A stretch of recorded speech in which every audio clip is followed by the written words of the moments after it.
Let's turn our Bibles to today's scripture portion, Revelation chapter 3. ప్రకటన గ్రంథం 3వ అధ్యాయం. చాలామంది వదిలేసిన గ్రంథం. యోధా పత్రిక వరకు చదివి ఆపేస్తారు. ప్రకటన చదవాలంటే భయం చాలామందికి. ఎందుకంటే 7 ముద్రలు ఉంటాయి, 7 తెగుళ్ళు ఉంటాయి, 7 బోర్లు ఉంటాయి. ఒక్కొక్క బోర ఊదినప్పుడు ఒక్కొక్క సంఘటన, ఒక్కొక్క ముద్ర విప్పినప్పుడు ఒక్కొక్క సంఘటన, ఒక్కొక్క తెగులు, 7 తెగుళ్ళు చాలా చాలా చాలా భయంకరంగా ఉంటాయి. ఈ ప్రకటన గ్రంథం చదివితేనే భయం వేస్తుంది, ఆ తెగుళ్ళు చదివితేనే భయం వేస్తుంది. అవి జరిగితే ఎంత ఘోరంగా ఉంటుందో చదివితేనే భయము. కానీ మీరు గ్రహించాల్సిన విషయం ఏంటంటే, మొదటి అధ్యాయం అంతా కూడా ఇంట్రడక్షన్. మొదటి అధ్యాయం ఇంట్రడక్షన్. 2-3 అధ్యాయాలు సంఘములకు దేవుడిచ్చిన హెచ్చరికలు. సంఘములు యాక్చువల్గా అక్కడ రాయబడిన సంఘములు ఫిజికల్గా ఎగ్జిస్టింగ్ చర్చెస్. అవి ఉన్న సంఘాలు. సో అవి ఈరోజు మనకు కూడా వర్తిస్తే అనేకమైన విషయాలు. సో 2-3 అధ్యాయాలు they are it's a strong warning to the churches. 7 సంఘాలకి ఇవ్వబడిన హెచ్చరికలు. ఆ తర్వాత 4వ అధ్యాయంలో ర్యాప్చర్. ప్రకటన గ్రంథం 4వ అధ్యాయంలో సంఘం ఎత్తబడిద్ది, చర్చ్ దేవుడు తీసుకెళ్ళిపోతాడు 4th చాప్టర్లో. ఈ 4వ అధ్యాయము తర్వాత నుండి 4వ అధ్యాయము 6వ వచనము తర్వాత నుంచి ఇవన్నీ కనిపిస్తాయి. ఏంటంటే ముద్రలు, 7 ముద్రలు, 7 సీల్స్, 7 ట్రంపెట్స్, 7 బోర్లు అండ్ 7 ప్లేగ్స్, 7 తెగుళ్ళు. అంటే మీరు అర్థం చేసుకోవాల్సిన విషయం ఏంటంటే, సంఘం ఎత్తబడిన తర్వాత అవన్నీ జరుగుతాయి.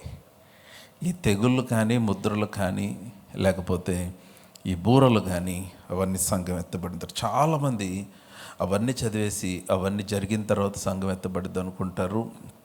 కాదు, సంఘం ఎత్తబడిన తర్వాతే దేవుని ఉగ్రత భూమి మీద కృమ్మరించబడిద్ది. ఆమెన్. అది సంతోషించాల్సిన విషయమే. కమాన్ ఆమెన్ చెప్పండి. అంటే మీరు ఒకవేళ సంతోషించలేదంటే మీరు ఎత్తబడతారు లేదన్న డౌట్ ఏమన్నా ఉండాలి మీకు. మీరు రక్షించబడిన విశ్వాసాలు అయితే ఖచ్చితంగా మనం ఆయన వచ్చినప్పుడు పైకి కొనుపోబడతాము. సో ప్రకటన గ్రంథము అర్థం కాకపోతే భయం వేస్తుంది, అర్థమైతే చాలా అద్భుతంగా ఉంటుంది. ఈ ప్రకటన గ్రంథము చదివితేనే దీవెన, ఈ ప్రకటన గ్రంథం వింటేనే దీవెన. మొదటి అధ్యాయం 3వ వచనంలో ఈ ప్రవచన గ్రంథమును చదివిన ఎడల, లేక విని గైకొనిన ఎడల, ఆ వినిన వాడు ధన్యుడు అన్న మాట.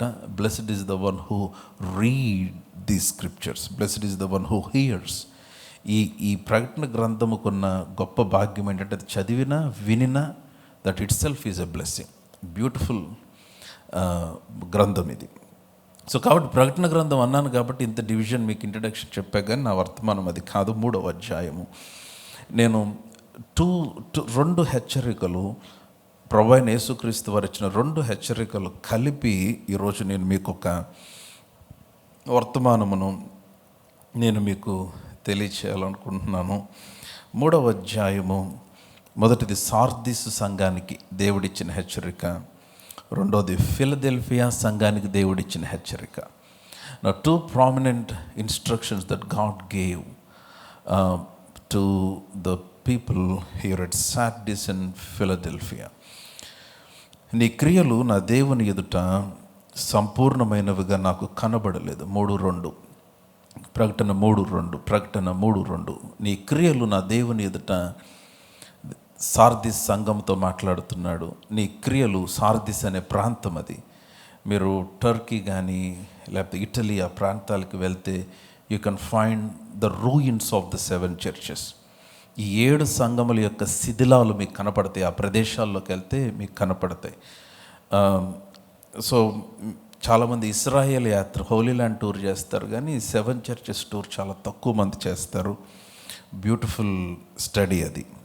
నీ క్రియలు నా దేవుని ఎదుట సంపూర్ణమైనవిగా నాకు కనబడలేదు గనుక జాగరూకుడివై చావనయ్యున్న మిగిలిన వాటిని బలపరచుము. అందరు నాతో చెప్పండి, మిగిలిన వాటిని బలపరచుము. ఇంకొంచెం బిగ్గరగా చెప్పచ్చు, ఇంకోసారి చెప్దాం, మిగిలిన వాటిని బలపరచుము. నీవెలాగ ఉపదేశం పొందితవో ఎలాగ వింటువో జ్ఞాపకము చేసుకొని దానిని గాయకొనుచు మారు మనసు పొందుము. నీవు జాగరూకుడివై ఉండని ఎడల నేను దొంగవలే వచ్చేదను, ఏ గడియను నీ మీదకు వచ్చేదనో నీకు తెలియదు. నా వర్డ్స్ 8వ వచనం. ఫిలదెల్ఫియా సంఘముతో దేవుడు మాట్లాడుతున్న విషయాలు, ఫిలదెల్ఫియాలో ఉన్న సంఘపు దూతకి ఇలాగ రాయము అని చెప్పి మాట్లాడుతున్నాడు. నీ క్రియలు నేను ఎరుగుదును, నీకున్న శక్తి కొంచెము అయి ఉండినను, నీవు నా వాక్యము గాయకొని నా నామము ఎరుగుననలేదు. ఇదిగో తలుపు నీ ఎదుట తీసియించి ఉన్నాను, దానిని ఎవడు వేయనేరడు. నాకు చాలా ఇష్టమైన వచనం ఇది. ఎందుకనంటే దేవుడు ఒక్కొక్క సంఘానికి ఒక్కొక్క విధంగా ఇంట్రడ్యూస్ చేసుకున్నాడు. ఫిలదెల్ఫియా సంఘానికి ఎలా ఇంట్రడ్యూస్ చేసుకున్నాడో చూసారా? 7వ వచనం. ఫిలదెల్ఫియాలో ఉన్న సంఘపు దూతకి ఇలాగ రాయము. సంఘపు దూత అంటే he's talking to the pastor of the church. దేవుడు సంఘానికి వర్తమానం ఇవ్వాలనుకుంటే ముందు ఆ దూతకి ఇస్తాడు, అంటే the pastor of the church. ఏమని చెప్పాడంటే, ఎలా ఇంట్రడ్యూస్ చేసుకున్నాడు చూడండి. దావీదు తాళపు చెవి కలిగి ఎవడునూ వేయలేకుండా తీయవాడును, ఎవడునూ తీయలేకుండా వేయవాడునైనా సత్యస్వరూపయోగ పరిశుద్ధుడు చెప్పు సంగతులేమనగా. నువ్వు 2 విధాలుగా ఇంట్రడ్యూస్ చేసుకున్నాడు.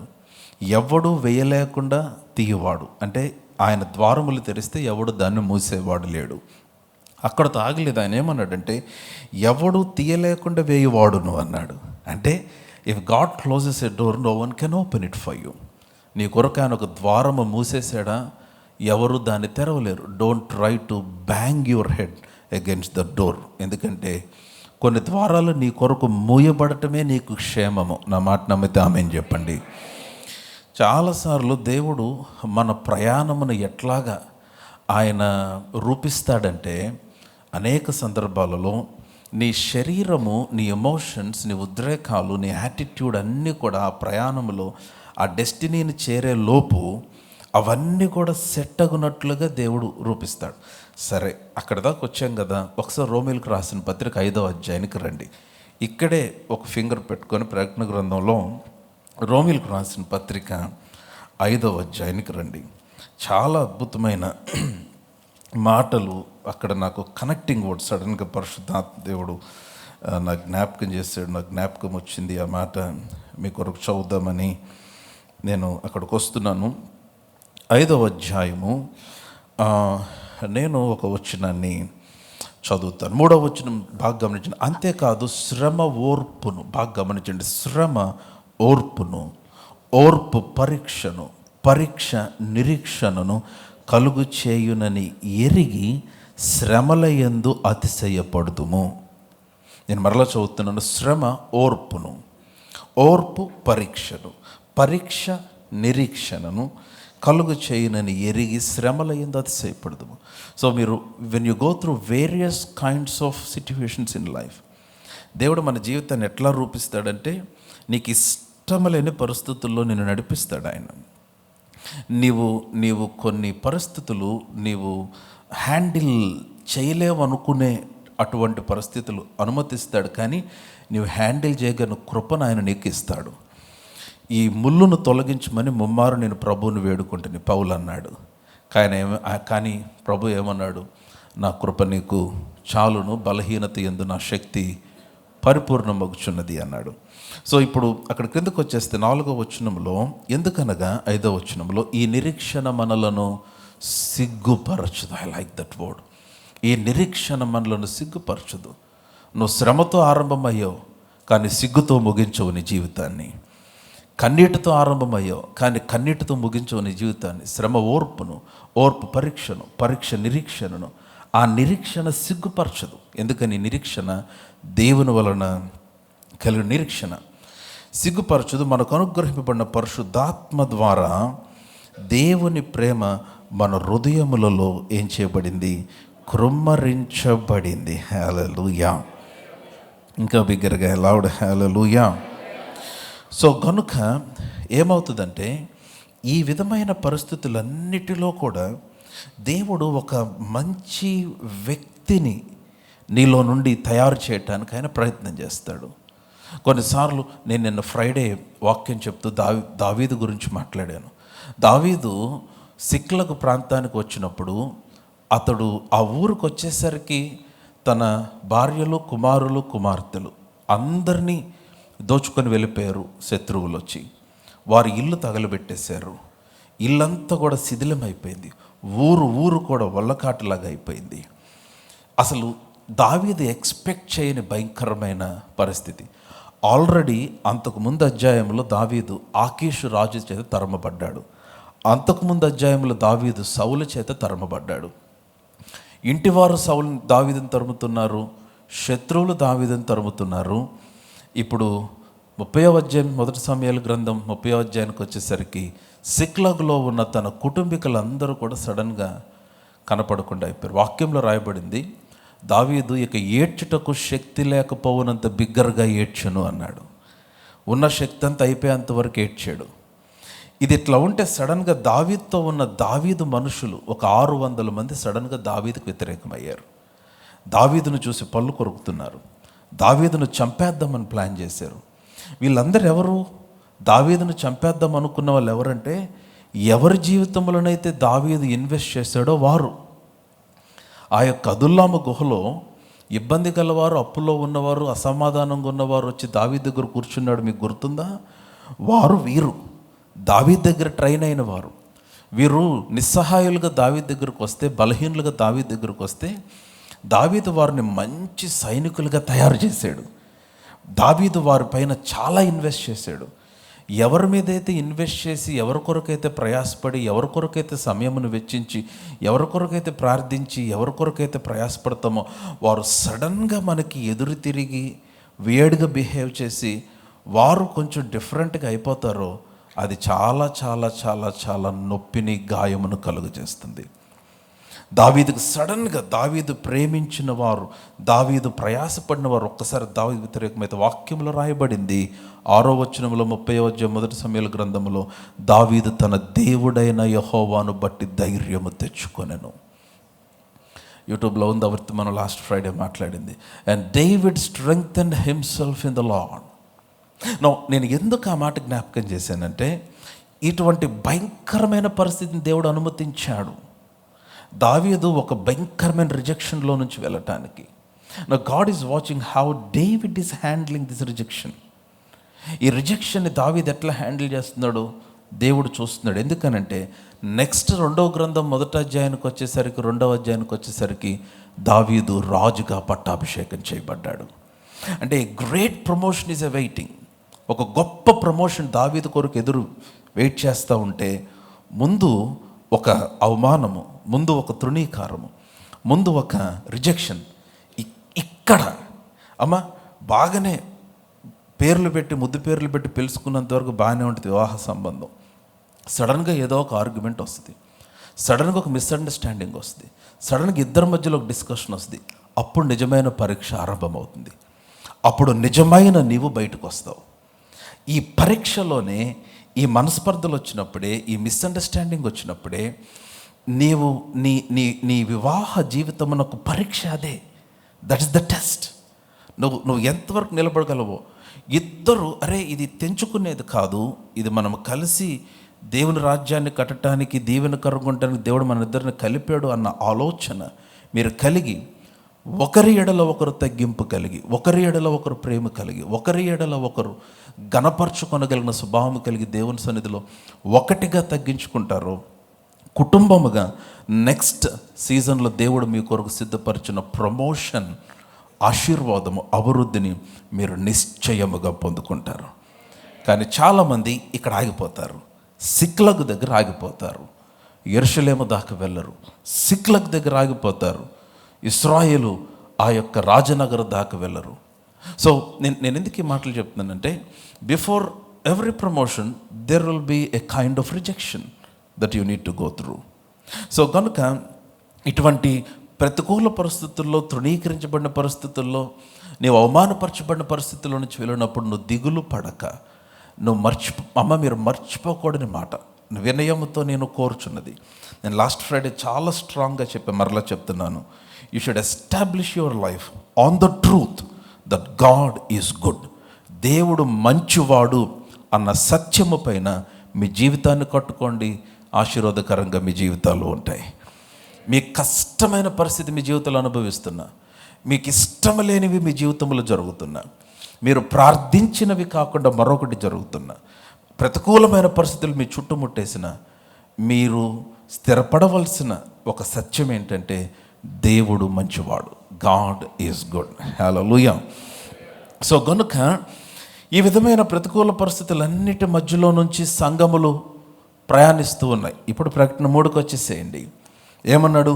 నీ క్రియలు నేను ఎరుగుదును. 2వ వచనము, నీ క్రియలు నా దేవుని ఎదుట సంపూర్ణమైనవిగా నాకు కనబడలేదు గనుక జాగరూకుడువై చావనయ్యున్న మిగిలిన వాటిని బలపరచుము. I like that word. మిగిలినవి బలపరచు. Strength and what remains. Pastor గారు, ఒకప్పుడు నేను పాడితే ఎంత బాగుండేది, ఒకప్పుడు నేను ప్రార్థన చేస్తే ఎంత బాగుండేది, ఒకప్పుడు నేను చాలా బాగా సహాయం చేసేవాడు, ఒకప్పుడు కరెక్టే. ఈరోజున దేవుడు అంటున్నాడు, ఒకప్పుడు కాదు, ఇప్పుడు మిగిలిన వాటిని బలపరచు అంటున్నాడు. What is remaining in you now? నీలో ఉన్నది ఏంటి ఇప్పుడు? What is the gift that God has placed in your life? దేవుడు నీలో పెట్టిన వరం ఏంటి? చాలామంది ఇంతకుముందు సహకారులుగా ఉన్న మనుషులు ఇప్పుడు లేరని బాధపడతారు. దేవుడు నాతో పర్సనల్గా డీల్ చేసిన విషయం ఇది. దేవుడు నాతో వ్యక్తిగతంగా నన్ను మాట్లాడి నన్ను ఆదరించి బలపరిచిన సంఘటన ఇది. పరిచర్యలోకి వచ్చిన తర్వాత, ఇక్కడ గుంటూరులో చర్చ్ స్టార్ట్ చేసిన తర్వాత, నాకు చాలా దగ్గరగా సహకారంగా ఉన్న మనుషులు కొన్నిసార్లు సడన్గా నన్ను విడిచిపెట్టి వెళ్ళినప్పుడు, సడన్గా మనుషులు డిఫరెంట్గా నా పట్ల ప్రవర్తిస్తున్నప్పుడు, నేను చిన్నప్పటి నుంచి సేవకుని కుటుంబంలో పెరిగినప్పటికీ ఇలాంటి అనేక హార్ట్ బ్రేక్స్ మా డాడీ జీవితంలో నేను చూసినప్పటికీ, మా ఇంటిలో ఉండి, మా ఇంటిలో తిని, మా ఇంటిలో పెరిగి, ఒక సేవకుడిగా తయారై సైకిల్ మీద మా డాడీ ఆ గ్రామానికి వెళ్ళి ఒక స్థలమును కొని మందిరాన్ని కట్టించి సేవకుడిగా నియమించిన తర్వాత నాన్నని ఎదిరించి, అనగా మా నాన్నగారిని ఎదిరించి వెళ్ళి వేరేపై మరొక సంఘముగా మార్చుకున్న సేవకుల్ని చాలామందిని మా డాడీ పరిచర్లో నేను చూశాను. ఏ విధమైన హార్ట్ బ్రేక్స్ మీరు ఆలోచించండి. ఆ రోజుల్లో ఈ కరకట్ట ఐడియా ఉంది కండి, కృష్ణానది ప్రక్క నుంచి కరకట్ట వెళ్తుంది. అటువైపు గ్రామాలన్నింటిలో దేవుని కృపను బట్టి డాడీ ద్వారా ఏర్పాటు చేయబడిన సంఘాలు ఉన్నాయి ప్రతి గ్రామంలో కూడా. ఆ కరకట్ట మీద ఆ రోజుల్లో కేవలం ఏముండేది, ఒక మట్టి అంతే. వర్షం పడితే జారిపోయేది. ఆ తర్వాత రోడ్ వేయటం కోసం అని చెప్పి చాలా పెద్ద పెద్ద కంకర రాళ్ళు పోసి చాలా కాలం వదిలేశారు ఆ దినాల్లో. ఆ రాళ్ళ మీద అట్లాగే ఆ రోజుల్లో సైకిల్ కంటే ముందు లాంచులు ఉండేవి నదిలో. ఆ లాంచ్లో వెళ్ళి ఆ లంకలో దిగి నడుచుకొని పరిచర్యకి వెళ్ళేవాళ్ళు. విజయవాడ నుంచి 30-40 కిలోమీటర్ల దూరం గ్రామాలు అవి. అక్కడ నుంచి ఎట్లాగా ఆరంభించబడింది వైకుంఠపురం అనే ప్రాంతం అమరావతికి యువతలు ఉంటుంది. అక్కడ నుంచి ఒక రుద్దురాలు, ఒక ముసలావిడ 40 కిలోమీటర్లు నడుచుకుంటా ప్రతి వారం మందిరానికి వచ్చేది విజయవాడ మా డాడీ వాక్యం వినటానికి. మాకు ఆశ్చర్యం అనిపించేది. 40 కిలోమీటర్స్ కర్ర ఒకటి చేతిలో పట్టుకొని నడుచుకుంటా వచ్చేది. ఆమె అక్కడి నుంచి వస్తూ వైకుంఠపురం నుంచి వస్తూ కరకట్ట మీద నడుచుకుంటూ వస్తూ మధ్యలో ఉద్దండరాయనపాలెం అని ఒక ఊరు ఉంటుంది. మందడం దాటిన తర్వాత ఉద్దండరాయనపాలెంలో ఆమెకు ఒక ఫ్రెండ్, ఇంకొక ఆమె. వైకుంఠపురంలో బయలుదేరిన ఆమె పేరు మెరిసమ్మమ్మ, ఉద్దండరాయనపాలెంలో కలిసిన ఆమె పేరు కమలమ్మమ్మ. సో వీళ్ళిద్దరు కలిసి నడుచుకుంటూ విజయవాడ వచ్చేవారు. మాకు ఆశ్చర్యం అనిపించేది. మా డాడీ ఆశ్చర్యపోయేవాళ్ళు. వీళ్ళు నడుచుకుంటూ విజయవాడ వస్తే వారి ఆసక్తిని చూసి, అయ్యా దేవరాజు, నువ్వు మా ప్రాంతానికి రావాలి, మాకు పరిచర్య ఆరంభించాలి, మాకు అక్కడ సంఘాన్ని ఏర్పాటు చేయాలంటే కొంతమంది సహోదరులుగా మా డాడీ ఆ ప్రాంతానికి సైకిల్ మీద వెళ్ళి, లాంచుల్లో వెళ్ళి, ఎడ్ల బండ్ల మీద, నేను కూడా ఎడ్ల బండ్ల మీద చాలాసార్లు తిరిగాను వారితో పాటు. నేను సైకిల్ మీద తిరిగా, లాంచుల మీద తిరిగా. దేవుని కృపను బట్టి ఆ పరిచర్యలన్నీ నేను ప్రత్యక్షంగా వాటిలో ఉన్నాను. I was in the midst of that ministry. Cycle మీద ముందు బేబీ సీట్ ఉంటుంది, ఆ సీట్ మీద నేను కూర్చుంటే వెనకాల మా మమ్మీ కూర్చుంటే మా డాడీ సైకిల్ తొక్కుంటే చాలా మీటింగులకి, చాలా గ్రామాలు తిరిగాం మేము.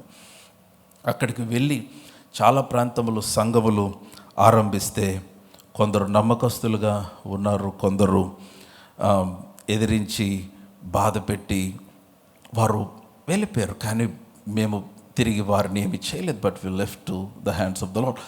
సో ఇలాంటి పరిస్థితులు నేను చూచినప్పటికీ కూడా నేను వ్యక్తిగతంగా గుంటూరులో పరిచర్య స్టార్ట్ చేసిన తర్వాత, ఫెయిత్ సెంటర్ స్టార్ట్ చేసిన తర్వాత నాకు వ్యక్తిగతంగా జరిగితే I was so much depressed. నేను కూడా కృంగిపోయాను ఒకనొక టైంలో.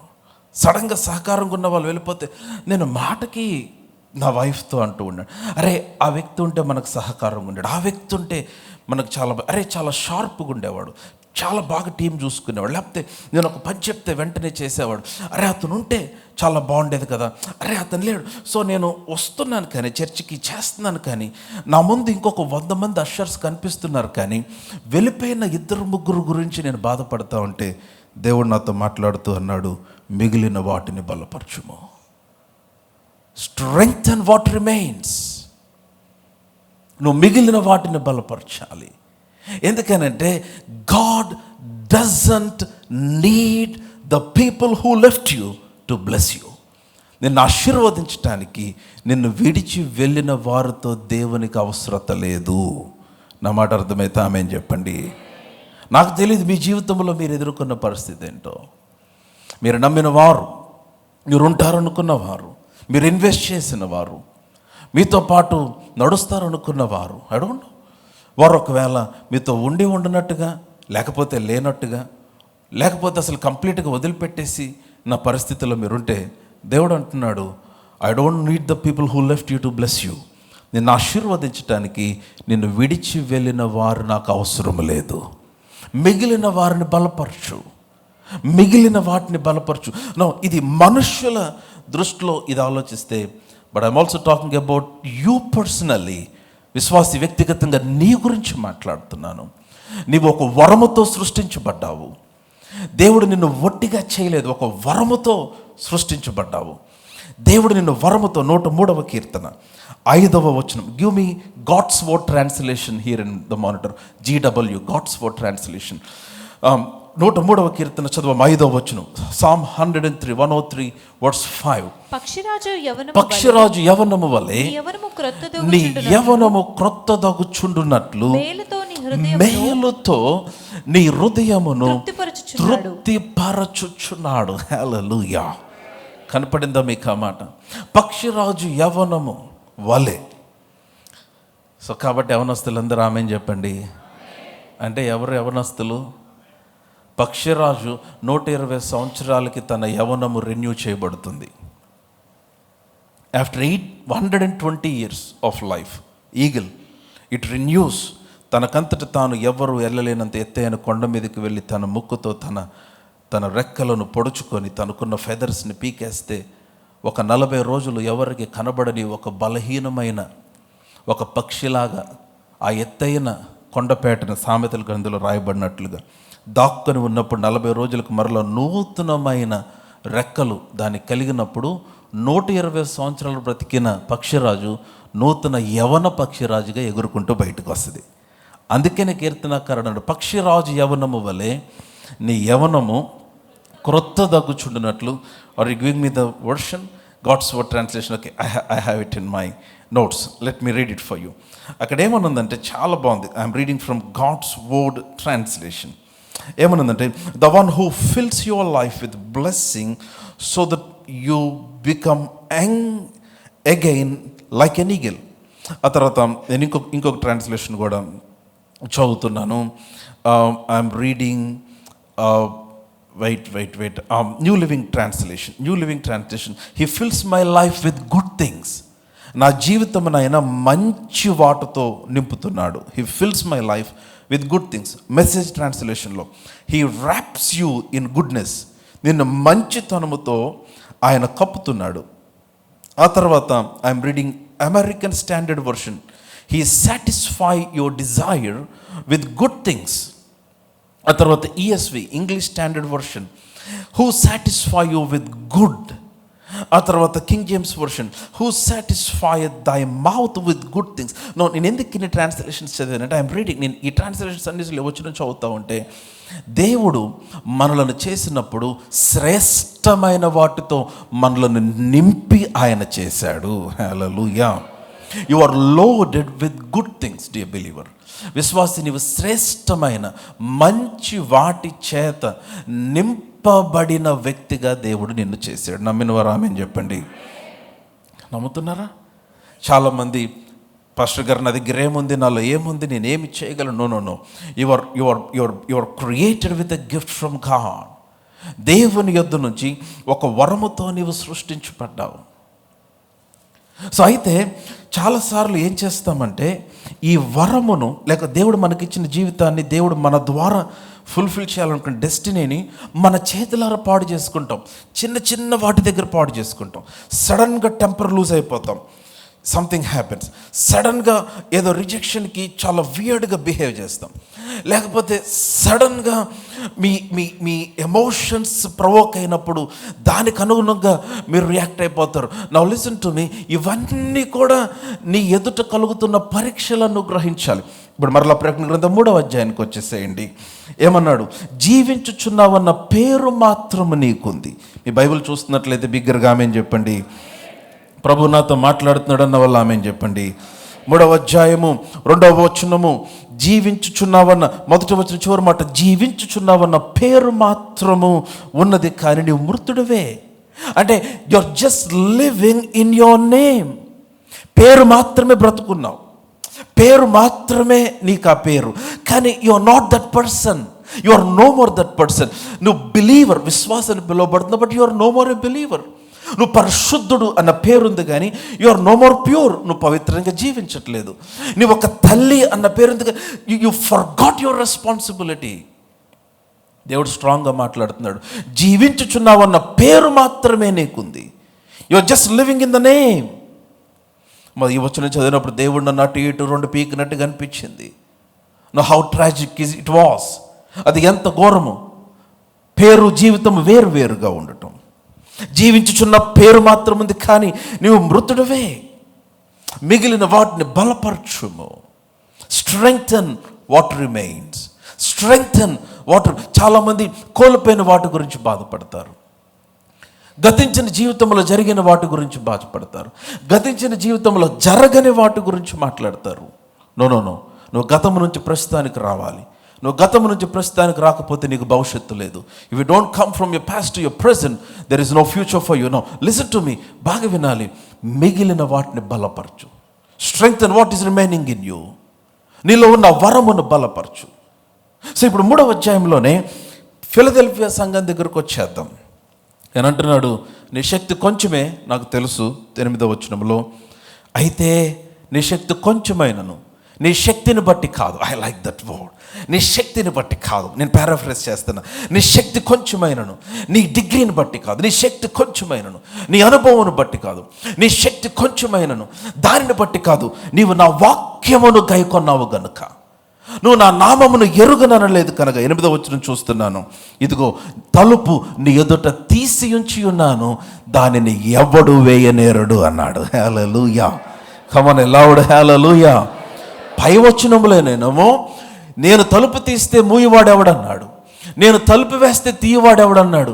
కానీ కింద యాక్చువల్గా ఆ సంఘముతో మాట్లాడేసరికి ఆయన తలుపు మూయటం గురించి మాట్లాడట్లేదు, తీయటం గురించే మాట్లాడుతున్నాను. నీ జీవితంలో నేను తలుపు తీస్తాను, దాన్ని మూసేవాడెవడు లేడు అన్నాడు. హల్లెలూయా అని చెప్పి క్రిందకు వస్తూ ఏమన్నాడు చూడండి. 10వ వచనం, నీవు నీ ఓర్పు విషయమే. 10వ వచనం బాగా గమనించండి.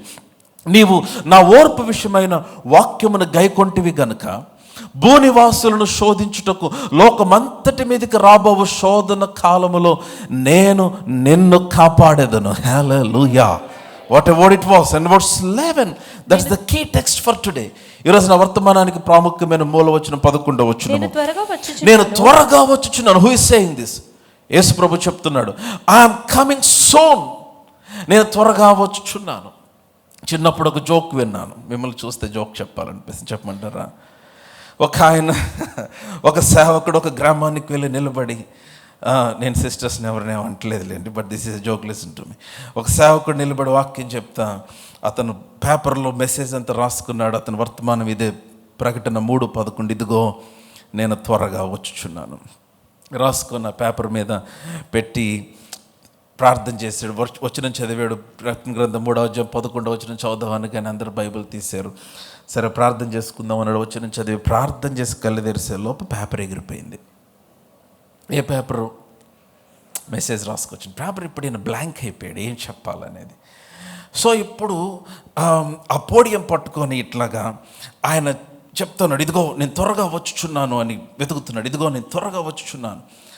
అదేమో వుడెన్ పోడియంస్, అది విలేజ్, అది వుడెన్, చాలా పెద్ద వుడెన్ పోడియం. ఇప్పటికి ఇదిగో నేను త్వరగా వచ్చిన ఎదురు కూర్చుంది ఒక మామ, పేరు అమ్మ మరియమ్మ, ఇదిగో నేను త్వరగా వచ్చినాను ప్రభు చెప్తున్నాడు.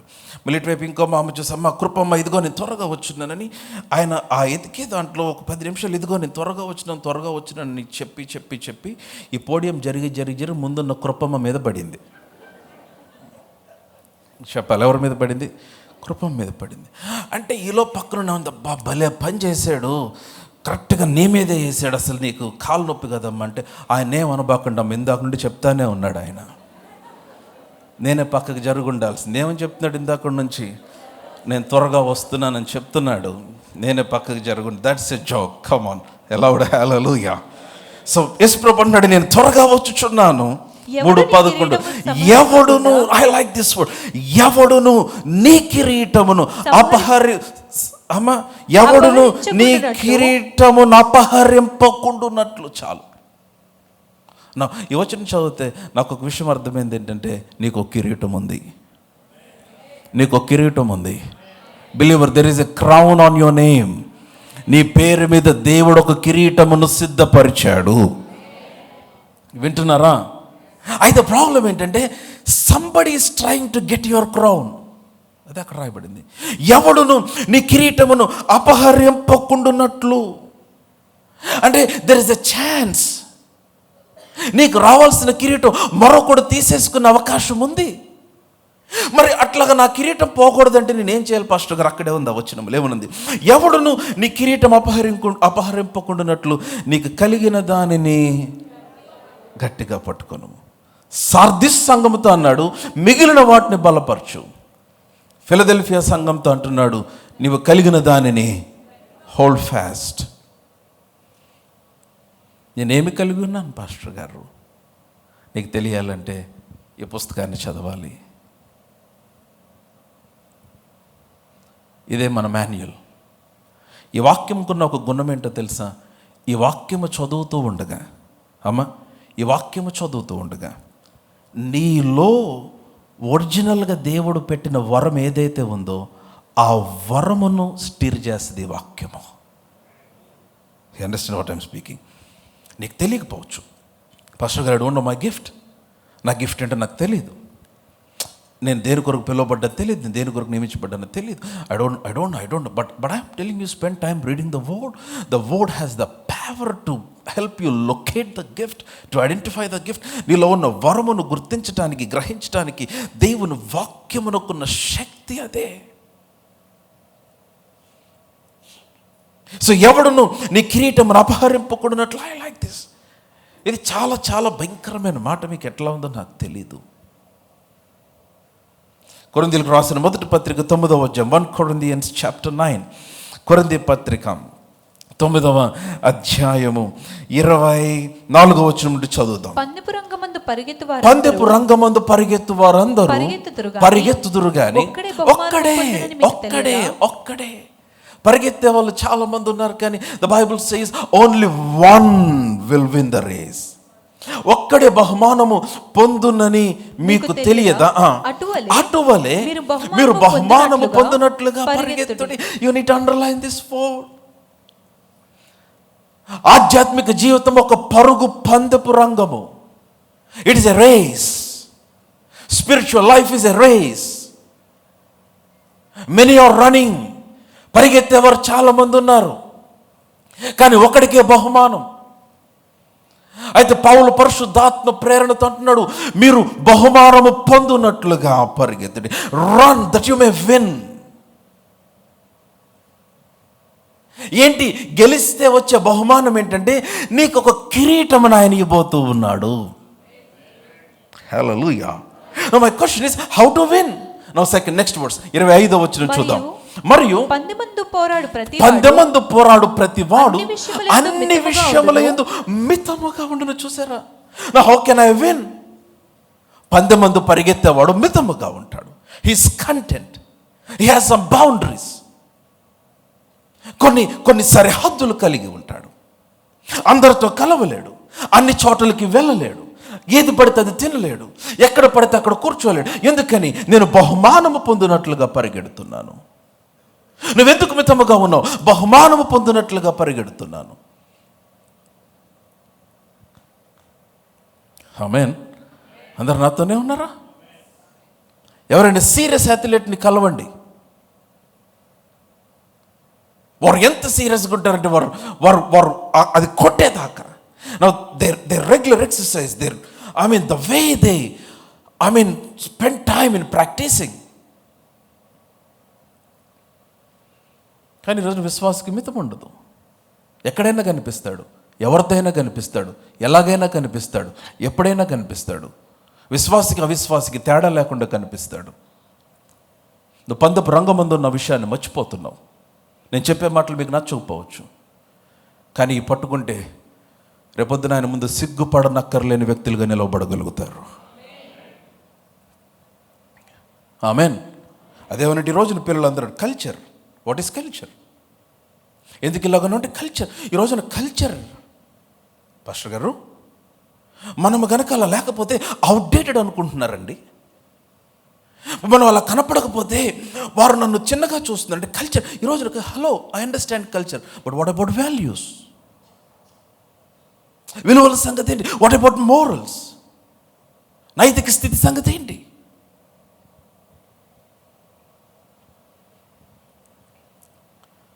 వారు నన్ను పట్టించుకోవట్లేదు, వారు నన్ను చిన్నగా చూస్తున్నారు, వారు నన్ను చూసి నవ్వుతున్నారు, వారు నేను అవుట్డేటెడ్గా వారికి కనిపిస్తూ ఉండొచ్చు, వారికి నేను పిచ్చోళ్ళ కనిపిస్తూ ఉండొచ్చు. కానీ నాకు తెలుసు, నేను బహుమానము పొందినట్లుగా పరిగెడుతున్నాను. అది మీ ఆలోచన అయి ఉండాలి. అందుకని పందపు రంగం ముందు పోరాడు ప్రతివాడు, వర్స్ 25, అన్ని విషయములందు మితముగా ఉండును, వారు క్షయమైన కిరీటమును పొందుటకు, మనమైతే అక్షయమగు కిరీటం. No my point here is, listen to me, బాగా వినండి. మనం పరిగెత్తేది ఎందుకంటే కిరీటం కోసమే. ఆమేన్. మీ పేరు మీద ఒక కిరీటం ఉంది.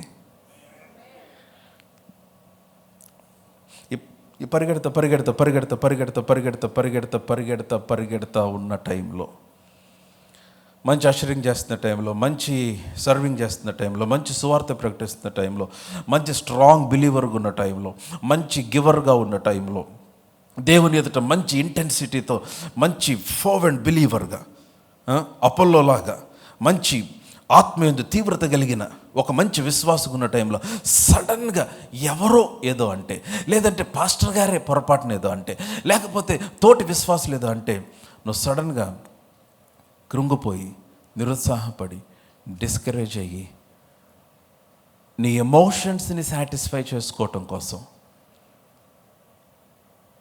నువ్వు పక్కకు తొలగిపోతే నీ కిరీటం అపహరించబడుతుంది. అంటే నువ్వు పరిగెత్తే పందెంలో నుంచి పక్కకు వచ్చేసావు. ఎందుకంటే because you are not happy, maybe you are offended, నువ్వేదో గాయపరచబడ్డావు, లేదంటే ఎవరో నిన్నేదో అన్నారు, నీకు నచ్చని మాట ఏదో అన్నారు. నీ సొంత ఈగోని సాటిస్ఫై చేసుకోవటానికి నీ ఎదుట ఉన్న పందెపు రంగంలో నుంచి నువ్వు పక్కకు వచ్చేసావు. నీకు అర్థం కావట్లేదు, నీ కిరీటము మరొకనికి ఇవ్వబడుతుంది. బాధాకరమైన విషయం ఏంటో తెలుసండి మనుషులకి, వింటున్నారా? నీవు చేయాల్సిన పని మరొకరు చేస్తుండగా చూడటం, నీ కొరకు నియమించబడిన పని నీవు కాక దేవుడు నీ దగ్గర నుంచి తీసి మరొకరికి ఇవ్వటం. అరే, ఇది నాకు ఇవ్వబడిన కృప కదా. సమూయేలు మొదటి గ్రంథం 13వ అధ్యాయం, 1 Samuel chapter 13, 1 Samuel chapter 13. మీరందరూ నాతోనే ఉంటే ఆమేన్ చెప్పండి. సమూయేలు మొదటి గ్రంథం 13వ అధ్యాయం. కొంచెం మీ ప్రక్కనున్న వాళ్ళని కూడా గమనించండి. సమూయేలు మొదటి గ్రంథం 13వ అధ్యాయం 13వ వచనం చదువుదాం. అందుకు సమూయేలు ఇట్లా, నేను సౌలుతో మాట్లాడుతున్నాడు. సమూయేలు ఏమంటున్నాడు చూడండి. అందుకు సమూయేలు ఇట్లా, నేను నీ దేవుడే యెహోవా నీకిచ్చిన ఆజ్ఞను గైకొనక నీవు అవివేకపు పని చేసితివి. నీ రాజ్యమును బాగా గమనించాలి, ఇశ్రాయేలీయుల మీద సదాకాలము స్థిరపరచుటకు యెహోవా తలచియుండెను. అయితే నీ రాజ్యము నిలవదు. Hello, the initial plan of God for Saul ఇశ్రాయేలు దేశం మీద ఎంత గొప్ప భాగ్యం. మొదటి రాజు సౌలు. అంటే దేవుడు సౌలుని రాజుగా సెలెక్ట్ చేసినప్పుడు దేవుని యొక్క ప్రణాళిక ఏంటంటే సదాకాలము సౌలుని రాజుగా ఉంచుదాం అనుకున్నాడు. అంటే సౌలు తర్వాత సౌలు కుమారులు, ఆ తర్వాత వారి కుమారులు, ఆ తర్వాత వారి కుమారులు, వారి సంతతికి సింహాసనాన్ని స్థిరపరుద్దాం అనుకున్నాడు. అయితే వాక్యంలో రాయబడింది, అతడు దేవుని ఆజ్ఞను గాయకొనక అవివేక పని చేశాడు కనుక దేవుడు అన్నాడు, ఇదిగో నీ రాజ్యము నిలవదు. అంటే దాని అర్థం ఏంటి? తన కిరీటమును మరొకడు తీసేసుకునే పరిస్థితిని కలుగజేశాడు సౌలు. సో నెక్స్ట్ వచ్చినాడు, యెహోవా తన చిత్తానుసారమైన మనస్సు గల ఒక మనుష్యుని కనుగొన్నాడు. హల్లెలూయా. ఆ మాట చాలా బాగుంది. వర్స్ 14, తన చిత్తానుసారమైన మనస్సు కలిగిన ఒకని కనుగొని ఉన్నాడు. నీకు ఆజ్ఞాపించిన దాన్ని నీవు గై కొనకపోతేవి గనుక యెహోవా తన జనుల మీద అతనిని. అందుకనే సౌల్కి భయంకరమైన హేట్రెడ్ వచ్చి దావీదుని చంపటానికి స్టార్ట్ చేశాడు. సౌలు ఉండాల్సిన సింహాసనం, సౌలు ఉండాల్సిన స్థానం, సౌలు ఉండాల్సిన స్థితి అది. కానీ సౌలు దాన్ని సీరియస్గా తీసుకోలేదు. సౌలు గ్రాంటెడ్గా తీసుకున్నాడు. సౌలు కిరీటం అపహరించబడింది. సౌలుకి ఇవ్వబడింది గట్టిగా పట్టుకోలేదు. సౌలు దాన్ని చాలా లైట్గా తీసుకున్నాడు. అతని కిరీటం అపహరింపబడింది. సౌలు స్థానంలో దేవుడు మరొకరిని తీసుకొని వచ్చి పెట్టేశాడు. రేపొద్దున ఆయన ముందు నిలబడినప్పుడు నీ పేరు మీద ఉన్న ఎన్ని కిరీటాలు వేరే వాళ్ళు పెట్టుకొని కనపడతారో నీకు తెలియదు. ఇది నాదా, ఇది నా కిరీటమా, ఇది నా కిరీటమా, ఇది నాదా. మరి ఎందుకు, ఏమైపోయింది? నువ్వెందుకు పోయింటే నువ్వు ప్రతి దానికి, చిన్నదానికి పెద్దదానికి అలగటం, ప్రతి చిన్నదానికి ఆ కారణం లేదు, ఈ కారణం లేదు. ఒకప్పుడు దేవుని మందిరంలో ఆసక్తిగా ఉండాల్సి నీవు ఏదో ఒక కారణం చెప్పి దేవుని మందిరానికి దూరం అవటం. అందుకనే దేవుని మీద అలగకూడదండి, దేవుని సన్నిధి మీద అలగకూడదు. కమో, నీకు తెలియకుండా నీలో ఉన్న దేవుని ఆధ్యాత్మిక అగ్ని ఆరిపోవటం వలన ఏమవుతుందంటే దేవుడు నీ పైన పెట్టిన కృప నీకు తెలియకుండా అది మరొకనికి అనుగ్రహించబడతా ఉంది. ఆమేన్. So coming back to 1 Corinthians chapter 9, కొరింథీ పత్రిక 9వ అధ్యాయానికి వచ్చేయండి. ఏమంటున్నాడు అక్కడ? మరలా 25వ వచనము, వర్స్ 25, 25వ వచనం. మరియు 10 మంది పోరాడు ప్రతి వాడు అన్ని విషయములలో మితముగా ఉండును, వారు క్షేమగు కిరీటము పొందుటకును, మనమైతే అక్షయమగు కిరీటమును పొందుటకు మితముగా. వర్స్ 26, 26వ వచనం. కాబట్టి నేను గురి చూడని వాని వలె పరిగెత్తు వాడను కాను. Now what helps you get the crown? నీకు బహుమానమునిచ్చేది ఏంటంటే నువ్వు గురి చూసి పరిగెత్తాలి. అది. Now listen, మీరందరూ నాతోనే ఉంటే ఆమేన్ చెప్పండి. ప్రభు నాతో మాట్లాడుతున్నాడంటే ఆమేన్ చెప్పండి. నాకు తెలుసు ప్రభు మీతో చాలా మందితో మాట్లాడుతున్నారు, మాట్లాడనట్టుగా నటిస్తున్నారు చాలామంది. యూనో, పర్లేదులే నాకు కాదులే అనుకుంటారు దేవుని ముందును. నేను పర్ఫెక్ట్గా ఉన్నాను అన్నట్టుగా నటించడానికి దేవుని ఎదురు చూపించుకోవడానికి ప్రయత్నం చేస్తారు. No no no no.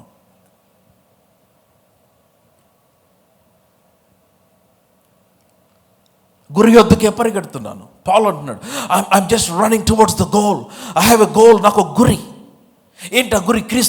క్రీస్తును సంతోషపరచుటే నా గురి. అమ్మ నేను చెప్తున్నాను, దేవుడు నీకు ఒక ఉద్యోగం ఇచ్చి, నీకు ఒక జీవితాన్ని ఇచ్చి, నీకు కుటుంబాన్ని ఇచ్చి, నీకు పోషణ ఇచ్చి, నీకు అన్ని నడిపిస్తున్నాడు. But listen to me, don't just work for your life. మీ భోజనము కొరకే ప్రయాసపడద్దు, మీ జీతము కొరకు ప్రయాసపడద్దు. Don't just work for your boss. అరణ్యములు ఏ ఉద్యోగం లేకుండా 40 సంవత్సరములు సమృద్ధితో పోషించాడు ఆయన. అలానే ఉద్యోగం మానేసి సోమరులుగా ఉండమన్న ఉద్దేశం కాదు. But what I'm trying to say, నువ్వు ఎక్కడ పని చేసినా, ఏది పని చేసినా, నువ్వు ఏ కంపెనీలో పని చేసినా, నీవు దాని చేత నిండిపోయి నీవు ఏదో ప్రయాసపడి నువ్వేదో నీ జీవనాన్ని గడుపుకోవటానికి, ఎవరినో మెప్పించడానికి, ఎవరినో ఒప్పించడానికి నువ్వు ప్రయాసపడుతున్నావు. హలో, నువ్వు ఎంత ప్రయాసపడి జీవించినా నీ జీవితం ఈ భూమి మీద లిమిటెడ్. అది పరిమితి. నిత్యత్వము సదాకాలం ఆయనతో గడిపే ఒక జీవితం ఉంది. దాని కొరకు నువ్వు ప్రయాసపడాలి. నేను మార్నింగ్ షేర్ చేస్తూ ఉన్నాను. ఒక బ్రదర్ నన్ను కలిసినారు, పాస్టర్ గారు నాకు జాబ్ కావాలి, ప్రార్థన చేయండి. ప్రార్థన చేశాం. దేవుడు ఒక మంచి ఉద్యోగం ఇచ్చాడు. ఉద్యోగం వచ్చిన తర్వాత పాస్టర్ గారు దేవుడు నాకు చాలా మంచి ఉద్యోగం ఇచ్చాడు, నాకు ఈ ఉద్యోగంలో ఫలానా పొజిషన్ కావాలి, ప్రార్థన చేయండి. ప్రార్థన చేశాం. ఆ పొజిషన్ వచ్చింది. వచ్చాను, పాస్టర్ గారు దేవుడు ఆ పొజిషన్ ఇచ్చాడు, థ్యాంక్ యూ సో మచ్ అండి, మంచి జీతం వస్తుందండి, చాలా వందనాలు. అయిపోయింది. ఒక 3 నెలల తర్వాత వచ్చి పాస్టర్ గారు నాకు ప్రమోషన్ కావాలి, ప్రార్థన చేయండి. And my question is why? నేను వెంటనే అడిగాను, ఎందుకని అని అడిగాను. ఎందుకు ప్రమోషన్ నీకు? మీకు తెలుసా, మీరు చేసే చాలా ప్రార్థనలో దేవుడు మనలో కూడా ఒక ప్రశ్న అడుగుతున్నాడు, వై అని. వాళ్ళు are believing for the 3rd child, మీ 3వ బిడ్డ కొరకు మేము నమ్ముతున్నప్పుడు, మా కుమారుడు కావాలని ప్రభు సన్నిధిలో మేము నమ్ముతా ఉన్నాం. అప్పటికి 2 కూతురులు ఉన్నారు. నేను ఫెయిత్ ప్రీచర్నే, కానీ 9 నెలలు మా వాళ్ళు టెన్షన్ కాదు. 9 నెలలు కూడా మా బాబు 2 నెలలు తగ్గించి ముందు వచ్చేసాడు. సీరియస్లీ నేను దేవుడు అడిగి, ప్రభా నాకు కుమారుడు నేను, ఆయన మీ ఇద్దరం ప్రార్థన చేస్తాం. We used to kneel together and then pray, Lord, give us a boy child, give us a son. And the question that God asked me, why? నీ కొడుకు ఎందుకు అన్నాడు దేవుడు నన్ను. ఎందుకు ఇవ్వాలి నీ కొడుకుని? నువ్వు ఉద్యోగం అడుగుతుంది, ఎందుకు ఇవ్వాలి నీకు చెప్పండి. ప్రభా నాకు యుఎస్లో డోర్స్ ఓపెన్ ఎందుకు చేయాలి? ప్రభా నాకు పలానా కంపెనీలో డోర్స్ ఎందుకు చేయాలి? నాకు ప్రమోషన్ కావాలి, ఎందుకు కావాలి? ఏం లేదు ప్రభు, ఉద్యోగం తీసుకొని నేను మర్చిపోదామని. నువ్వు చెప్పకపోయినా చేస్తున్నావు అదే. ఉద్యోగం వచ్చిన తర్వాత మంచి జీతం సంపాదించి దశంభాగం ఎగ్గొడదామని నువ్వు చెప్పకపోయినా చేస్తున్నావు అదే. God's question is why? దేవుడు నన్ను అడిగాడు, నన్ను స్ట్రైట్గా అడిగాడు. I heard that question, why should I give you a son? నీ కొడుకు ఎందుకు కావాలి? దేవుడు నన్ను అడిగాడు, why do you need a son? దేవుడు ప్రశ్న అడిగితే సమాధానం కష్టం. ఆయనకు సమాధానం తెగించిన వాడెవడు లేడు. యోబు దగ్గరకు వచ్చి అడిగాడు, నేను ప్రశ్న అడిగితే చెప్పు నన్ను అన్నాడు. యోబు అన్నాడు, ప్రభా వద్దు నాయన, నాకు ఉపదేశించే, నేను మౌనంగా ఉంటా. పర్లేదు చెప్పు, నేనేదో నీకు నష్టం చేశాను అంటున్నావుగా. నువ్వు యథార్థంగా జీవిస్తుంటే, పరిశుద్ధంగా జీవిస్తుంటే, నేను నీకు పిల్లల్ని చంపేశాను, నీ ఆస్తిని తీసేసాను, నేను అంతా పాడు చేశాను అంటున్నావు కదా. చెప్పు, నేను అడుగుతా, కొన్ని ప్రశ్నలు అడుగుతాను, చెప్పు. ఒక్కొక్క ప్రశ్న అడుగుతుంటే యోబు ఆకాశము ఉరిమినట్టుగా ఉందని వాక్యంలో ఉంటుంది. యోబు సమాధానం చెప్పలేకపోయాడు. దేవుడు నన్ను అడిగాడు, why do you need a son? And then I answered God. నేను దేవునికి జవాబు చెప్పాను, దేవుడు కొడుకునిచ్చాడు. ఆ జవాబుకి నేను కట్టుబడి ఉన్నాను, మీ ఇద్దరం కట్టుబడి ఉన్నాం. సో నేను అడిగాను ఈ బ్రదర్ని, why do you need a promotion brother, if you don't mind? మీకు ఎందుకు కావాలండి ప్రమోషన్? మీకు మంచి పొజిషన్ అడిగారు వచ్చింది, ఉద్యోగం అడిగారు వచ్చింది, ఎందుకు ప్రమోషన్? 6 నెలలు అయింది కదా ప్రమోషన్, ఎందుకంటే? ఆయన అన్నాడు, నేను అన్నాడు, మీకు వచ్చే జీతం మీకు సరిపోద్ది కదా. సరిపోద్దండి, మంచి ఇల్లు ఉంది, 2 ఇల్లులు కొనుక్కున్నాను, 2 కార్లు కొనుక్కున్నాను, పిల్లలకి సరిపోద్ది, నాకు మా వైఫ్కి సరిపోద్ది, నాకేం ఇబ్బంది లేదు. But I need a promotion. అన్నాను, వై అంటే అప్పుడు ఆయన ఒక్క సెకండ్ కూడా ఆలోచించకుండా అతను నాకు చెప్పిన జవాబు ఏంటంటే, నేను దేవుని రాజ్యానికి సేవకు మరింత సహకారంగా ఉండాలని నాకు ప్రమోషన్ కావాలని అడుగుతున్నాను అన్నాడు. బాలేదు అసలు మీ చెప్పట్లో. నేను చెప్పాను వెంటనే ఇమీడియట్గా, నేను ఇంకొక సెకండ్ కూడా ఆలోచన చేయకుండా, ఆ విధముగా మీకు కలుగునుగాక. దేవుడు ఆ విధంగా నిశ్చయం ప్రమోషన్ కలిగించాడు. మీకు విషయం తెలుసా, దేవుడు వెంటనే ప్రమోషన్ ఇచ్చాడు. అంతకుముందు కంటే 3 times ఎక్కువ శాలరీ హైక్ అయిపోయింది. అసలు టైంతో సంబంధం లేకుండా, అసలు ఎవరికి ప్రమోషన్ రాని టైంలో ప్రమోషన్ వచ్చింది. ఆ వ్యక్తి, ఆ బ్రదర్ చెప్పిన మాటకు కట్టుబడి ఉండి పరిచర్యలకు సహకరిస్తూ ఉన్నాడు అతను. Amen. No my question is, నా ప్రశ్న ఏంటంటే, మీకు God can do anything, but why? చిన్న బైక్ ఇస్తేనే మన యాటిట్యూడ్ మారిపోద్ది, కార్ ఇస్తే. ఒక 1 bedroom హౌస్కే మన యాటిట్యూడ్ మారిపోద్ది, ఒక విల్లా ఇస్తే.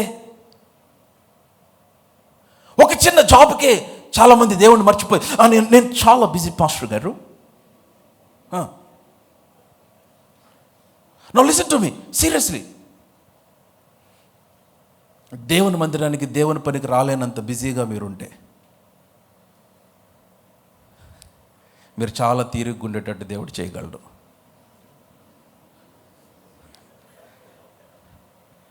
అలసిపోకుండా. ఆమేన్. అందరు నాతోనే ఉన్నారా?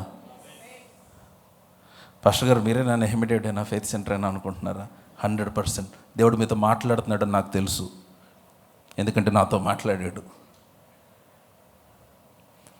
నేను ప్రార్థన చేసుకునే వాక్యం చెప్తా, సిద్ధపడే వాక్యం చెప్తా, వచ్చి ఇక్కడ నిలబడి ఏది వస్తుంది మాట్లాడను. And I know this is the message for you today. హల్లెలూయా. నేనేమంటానంటే, మీ కుటుంబం కొరకు ప్రయాసపడండి, భోజనం కొరకు ప్రయాసపడండి, ధనము కొరకు ప్రయాసపడండి. జీవితం అంతా దాని కొరకే ఖర్చు పెట్టద్దు. 24 గంటల్లో ఎంత సమయం ప్రభు కొరకు కేటాయించావు?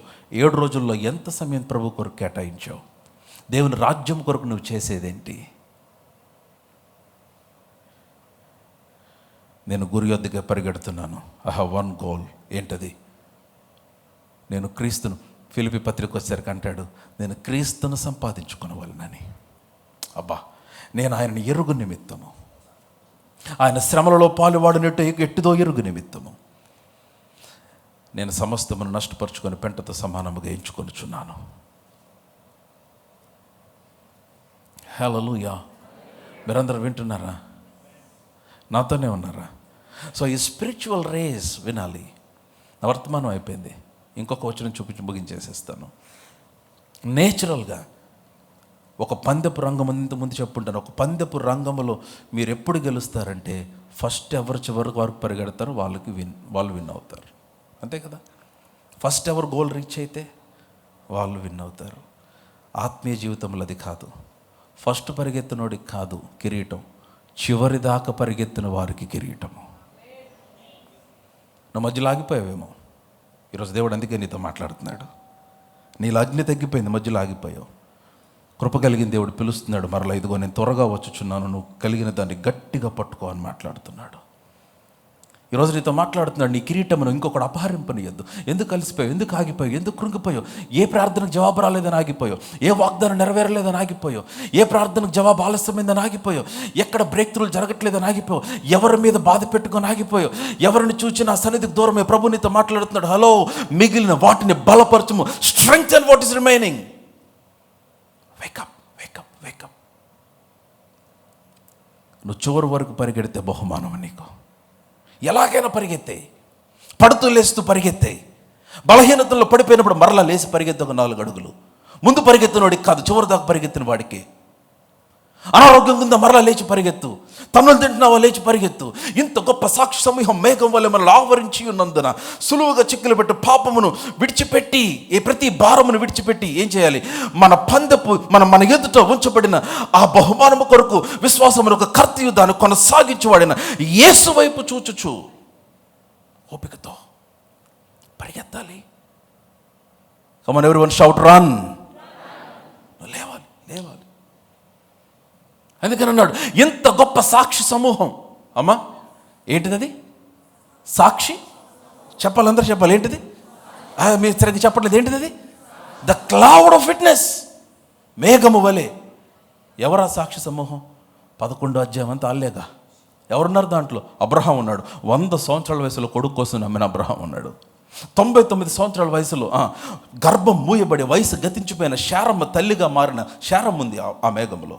సింహముల బోనులోనికి రాజులాగా నడుచుకొని వెళ్ళి బయటకు వచ్చిన దానియేలు ఉన్నాడు ఆ మేఘములో. అగ్నిగుండములోనికి వెళ్ళి అగ్ని వాసన కూడా తగలకుండా బయటకు వచ్చిన షడ్రక్ మెషక్ అబేద్నెగో ఉన్నారు ఆ మేఘములో. తన కుమార్తెను దేవునికి అప్పగించిన యెఫ్తా ఉన్నాడు ఆ మేఘములో. హానోకు ఉన్నాడు, నోవాహు ఉన్నాడు, సంసోను ఉన్నాడు. నాకెంత ఆశ్చర్యం తెలుసు, సంసోను కూడా దేవుడు పెట్టాడు ఆ మేఘములో. ఒక వేశ్య దగ్గర తన జీవితాన్ని పాడు చేసుకున్న సంసోను, బలహీనుడిగా పడిపోయిన సంసోను తిరిగి లేచి పరిగెత్తాడు కదా, చివరి దాకా పరిగెత్తాడు కదా. అదే దేవుడు మాట్లాడుతున్నాడు. సంసోను ఉన్నాడు. దేవుడు అన్నాడు, ఎంత గొప్ప సాక్షి సమూహం మేఘం వలె నిన్ను ఆవరించుంటే నా ప్రార్థనకు జవాబు రాలా, పాస్టర్ నన్ను చూసి నవ్వలా, నాకు పెళ్ళైంది, పిల్లలు పుట్ల, నాకు సంబంధాలు రాట్లా. ఉందా నీకు ఆ మేఘం? ఈ రాత్రి సంతానం కొరకు ఎదురు చూసి పడుకుంటే శారం వచ్చి ఆ మేఘాలు వచ్చి తంతది. లేచి పరిగెత్తు. నేను 99 సంవత్సరాల వయసులో నేను పిల్లోండి కన్నా, నువ్వు పరిగెత్తులే, ఏంటి కూర్చున్నావు?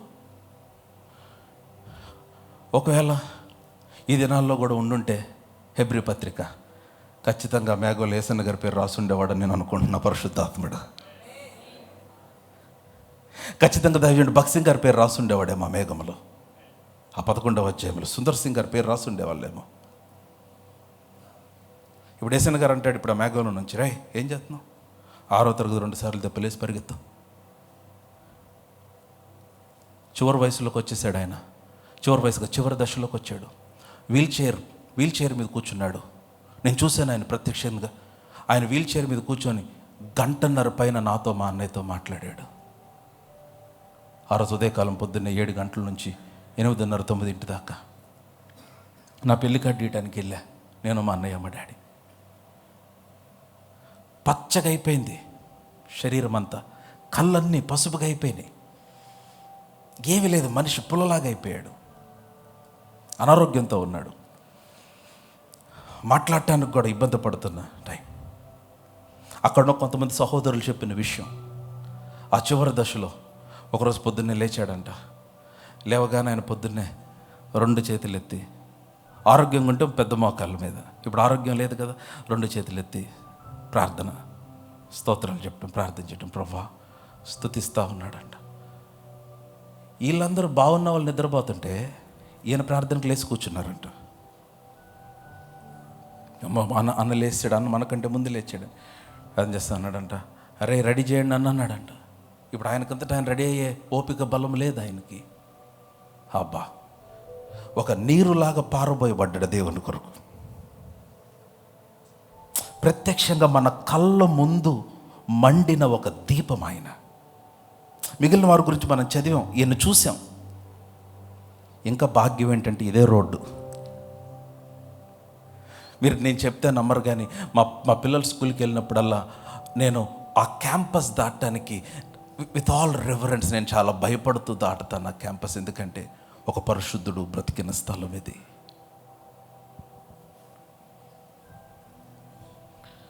అరే నన్ను రెడీ చేయండి అన్నాడంట పొద్దున్నే. సరే, వాళ్ళు ఇంకా అన్న చెప్తే మాట్లాడకూడదు కదా, గబగబా రెడీ చేసి బ్రష్ చేపించి, బ్రేక్ఫాస్ట్ కూడా తినలేకపోతున్నారు, ఏం మింగలేకపోతున్నారు. బలవంతంగా ఏదో పెడితే అన్న బట్టలు తెచ్చి వేస్తే, బండి తీయండి రా అన్నాడంట. ఎక్కడికన్నా? వీల్ చైర్లో. ఎక్కడికంటారా? మీటింగ్ ఉంది కదా ఈరోజు అక్కడ. ఎంత ప్రయాణం? 5 గంటల ప్రయాణం గోరంట్ల నుంచి. మీటింగ్ ఉంది కదా, పద అన్నా. ఏయ్ బండిది. ఇంక అన్న మాట్లాడటం లేదు. ఎక్కాడు. ఎందుకని? చివరి వరకు పరిగెడతామని.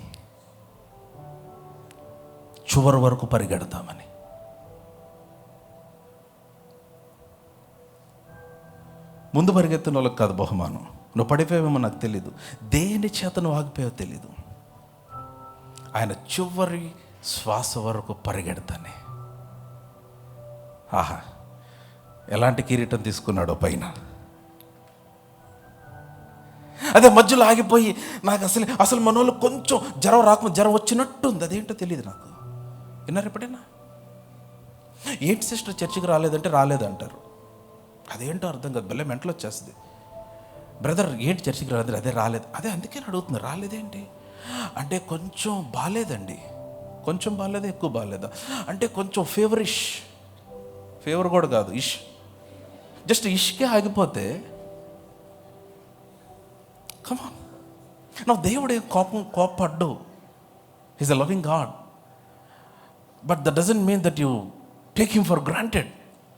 కొంచెం ఫీవరిష్గా ఉంది బ్రదర్, లేదంటే జ్వరం వచ్చినట్టుగా ఉంది, కాళ్ళు లాగుతూ ఉన్నాయి. హలో, పనికిమాల రీజన్స్కి మందిరం మానేస్తే, సిలువను చూసి మాట్లాడిన విశ్వాసి, నీ కొరకు ప్రాణం పెట్టిన వాడిని ఎదురు పెట్టుకొని మాట్లాడినవి. అందుకే మన చర్చలో ఉన్న మినిస్ట్రీ టీం వాళ్ళందరికీ నేను చెప్పే మాట ఏంటంటే, మీకు ఏదన్నా రానియండి, మీలో ప్రాణం ఉండగా మందిరం మానొద్దని చెప్తా. ఏదన్నా ఉన్ని ఎనీ సిక్నెస్. ఇంకా మరీ మీరు మంచాన్ని పడిపోయి ఇమ్మొబైల్ అయిపోతే అవకాశం ఉంటే మంచం తెప్పించి మందిరంలో వేసుకోండి, కానీ మందిరం మానద్దు. ప్రాణం ఉండగా don't skip worshipping in the presence of God. And that shows how much you honour God. నేను ఒకవేళ ఎక్స్ట్రీమ్గా మీకు వినపడచ్చు అంతము వరకు. తిమోతి పత్రిక మొదటి పత్రిక లాస్ట్ స్క్రిప్చర్ ఒకటి చూపిస్తానన్నా కదా, 4వ అధ్యాయం 7వ వచనం. 1 Timothy chapter 4 verse 7. 1 Timothy chapter 4 verse 7. Timothy మొదటి పత్రిక 4వ అధ్యాయం 7వ వచనం. అపవిత్రులైన సారీ 2 Timothy 2 తిమోతి 4:7. మంచి పోరాటం పోరాడి తిని, నా పరుగు కడముట్టించి తిని, విశ్వాసము కాపాడుకొంటిని. ఇక మీదట నా కొరకు నీతి కిరీటము ఉంచబడి ఉన్నది. హల్లెలూయా. ఈ వచనాలను ఎక్కడ రాస్తారు? ఎవరన్నా వాల్ పేపర్ పెట్టుకోమంటే పెట్టుకోరు, భయం. ఎందుకని? మహిమ ప్రవేశం బ్యానర్ల మీద రాస్తారు ఇది, లేదంటే సమాధుల పైన రాస్తారు. ఏమని? నా పరుగు. చెప్పండి, మీకేం అవదులేండి, చెప్పండి. నా పరుగు కడముట్టించి తిని, విశ్వాసము కాపాడుకుంటుని. ఇవన్నీ చనిపోయిన తర్వాత నథింగ్ రాంగ్. చనిపోయిన తర్వాత ఆ మహిమ ప్రవేశం బ్యానర్ పైన, లేకపోతే సమాధుల పైన, లేకపోతే ఇట్లాంటి మెమోరియల్ సర్వీసెస్ పైన కరెక్టే. కానీ నాకు ఆశ్చర్యం ఏంటంటే పౌలు బ్రతికుండగా చెప్తున్నాడు ధైర్యముగా, ఇక మీదట ఇగో మంచి పోరాటం పోరాడా నేను, నా పరుగు కడ ముట్టించా. అంటే చచ్చిపోయాను కాబట్టి నా పరుగు ఆగిపోలా, నేను పరుగును ముగించాను కాబట్టి చచ్చిపోతున్నా అన్నాడు. హల్లెలూయా. మీకు అర్థమైందా? అంటే బ్రతుకుండగా పౌలు చెప్తున్నాడు, దేవుడు నా ద్వారా చేయాలనుకున్నదంతా చేసేసాను, నేను నెరవేర్చేశాను, నా పరుగు కడముట్టించి తిని. ఇది పౌలు చచ్చిపోయిన తర్వాత తిమోతి రాయలేదు, ఇది పౌలే రాశాడు. మంచి పోరాటం పోరాడి తిని, విశ్వాసము కాపాడుకుంటుని, నా పరుగు కడముట్టించి తిని. వా, ఎలాగా నీ పరుగు కడముట్టించావు పౌలు అంటే విశ్వాసము కాపాడుకుంటుని. వా, మధ్యలో ఆగిపోవద్దు. ఆమెన్. Don't let anyone steal your crown. నీ కిరీటమును ఎవడు అపహరింపనీయద్దు. నీ కలిగిన దాన్ని గట్టిగా పట్టుకో. వాక్యముతో నీలో ఉన్న వరమును మండించు, మిగిలిన వాటిని బలపరచు. దేవుని కొరకు ఒక బలమైన వ్యక్తిగా నిలబడు. Stand your feet.